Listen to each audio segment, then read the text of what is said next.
നമസ്കാരം. Fast cricket വാർത്തയുടെ പുതിയ വീഡിയോയിലേക്ക് എല്ലാവർക്കും സ്വാഗതം. ക്രിക്കറ്റ് ലോകത്തെ ഏറ്റവും പുതിയ വാർത്തകൾ അറിയാൻ ഈ ചാനൽ സബ്സ്ക്രൈബ് ചെയ്യാൻ മറക്കരുത്. എങ്ങനെയാവും നാലാം T20യിലെ പ്ലേയിംഗ് 11 എന്ന് നമുക്ക് പരിശോധിക്കാം. ഒപ്പത്തിനൊപ്പമായതോടെ ഇന്ത്യയും ഓസ്ട്രേലിയയും തമ്മിലുള്ള T20 പരമ്പര കൂടുതൽ ആവേശകരമായി മാറിയിരിക്കുകയാണ്. 5 മത്സരങ്ങളുടെ പരമ്പരയിൽ ഓരോ ജയം വീതമാണ് ഇരു ടീമുകളുടെയും അക്കൗണ്ടിലുള്ളത്. അതുകൊണ്ട് തന്നെ തീപാറുന്ന പോരാട്ടം ശേഷിച്ച 2 മത്സരങ്ങളിൽ പ്രതീക്ഷിക്കാം. വ്യാഴാഴ്ച ഗോൾഡ് കോസ്റ്റിലെ വിൽ പിപ്പൻ ഓവലിലാണ് നിർണായകമായ 4-ാം അംഗം നടക്കാനിരിക്കുന്നത്. ഹോബാർട്ടിലെ അവസാന കളിയിൽ 5 വിക്കറ്റിന്റെ മിന്നുന്ന ജയം സ്വന്തമാക്കിയതിന്റെ ആത്മവിശ്വാസത്തിലായിരിക്കും സൂര്യകുമാർ യാദവും സംഘവുമെത്തുക. ജയിച്ചെങ്കിലും അവസാനത്തെ മത്സരത്തിലെ അതേ പ്ലേയിംഗ് 11 ഇന്ത്യ നിലനിർത്താൻ സാധ്യതയില്ല. ഇന്ത്യയുടെ ടോപ്പ് 5-ൽ മാറ്റങ്ങൾ പ്രതീക്ഷിക്കേണ്ടതില്ല. ഓപ്പണിംഗിൽ വീണ്ടും അഭിഷേക് ശർമ്മയെയും വൈസ് ക്യാപ്റ്റൻ ശുഭ്മൻ ഗില്ലിനെയും കാണാം. ലോക 1-ാം നമ്പർ ബാറ്ററായ അഭിഷേക് പതിവ് പോലെ ഫോം തുടരുകയാണെങ്കിലും ഗില്ലിന്റെ പ്രകടനം അത്ര ആശാവഹമല്ല. കഴിഞ്ഞ ഏഷ്യാകപ്പിലൂടെ ഓപ്പണറായി T20 ടീമിലേക്ക് മടങ്ങിയെത്തിയ ശേഷം മികച്ചൊരു ഇന്നിംഗ്സ് പോലും ഗിൽ കളിച്ചിട്ടില്ല. ഓസ്ട്രേലിയക്കെതിരെ ശേഷിച്ച 2 മത്സരങ്ങളിലും അദ്ദേഹം മോശം തുടർന്നാൽ ടീമിലെ സ്ഥാനത്തെക്കുറിച്ച് തീർച്ചയായും ചോദ്യമുയരുകയും ചെയ്യും. അതിനാൽ ഗില്ലിനെ സംബന്ധിച്ച് ഇനിയുള്ള 2 കളിയിൽ ഒരു മികച്ച ഇന്നിംഗ്സെങ്കിലും ഉറപ്പായും കളിച്ചേ തീരൂ. 3-ാം നമ്പറിൽ നായകൻ സൂര്യകുമാർ യാദവ് തന്നെ വീണ്ടും കളിക്കും. ഗില്ലിനെ പോലെ തന്നെ ബാറ്റിംഗിൽ ക്ലച്ച് പിടിക്കാത്ത മറ്റൊരു താരമാണ് അദ്ദേഹം.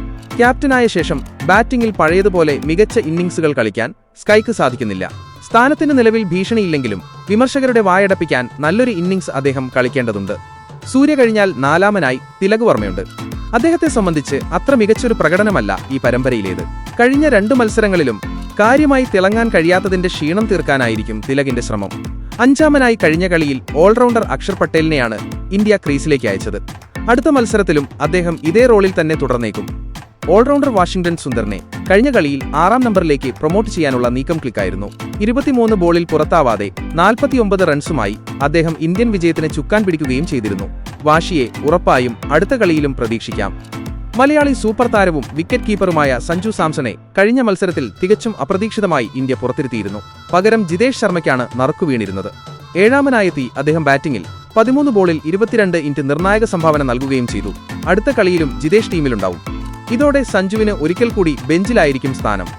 ഓൾറൗണ്ടർ ശിവം ദുബെയാവും അടുത്ത കളിയിൽ ടീമിലെ സ്ഥാനം നഷ്ടമായേക്കാവുന്ന താരം. ഈ പരമ്പരയിൽ ബാറ്റിംഗിലോ ബൌളിംഗിലോ അദ്ദേഹം യാതൊരു ഇമ്പാക്റ്റും ഉണ്ടാക്കിയിട്ടില്ല. അതിനാൽ 4-ാം അംഗത്തിൽ ദുബെയെ ഒഴിവാക്കി ഹർഷിത് റാണയെ ടീമിലേക്ക് ഇന്ത്യ തിരികെ വിളിച്ചേക്കുകയും ചെയ്യും. ബൌളിംഗ് ലൈനപ്പിൽ മറ്റു മാറ്റങ്ങളൊന്നും പ്രതീക്ഷിക്കേണ്ടതില്ല. സ്പെഷ്യലിസ്റ്റ് സ്പിന്നറായി വരുൺ ചക്രവർത്തിയുണ്ടാവും. കുൽദീപ് യാദവിനെ ഇനി ഈ പരമ്പരയിൽ കാണില്ല. അദ്ദേഹത്തെ നാട്ടിലേക്ക് തിരിച്ചയക്കാൻ തീരുമാനിച്ചു കഴിഞ്ഞു. പേസ് നിരയിൽ ജസ്പ്രീത് ബുംറയും അർഷ്ദീപ് സിംഗും തന്നെ തുടർന്നും കളിക്കും.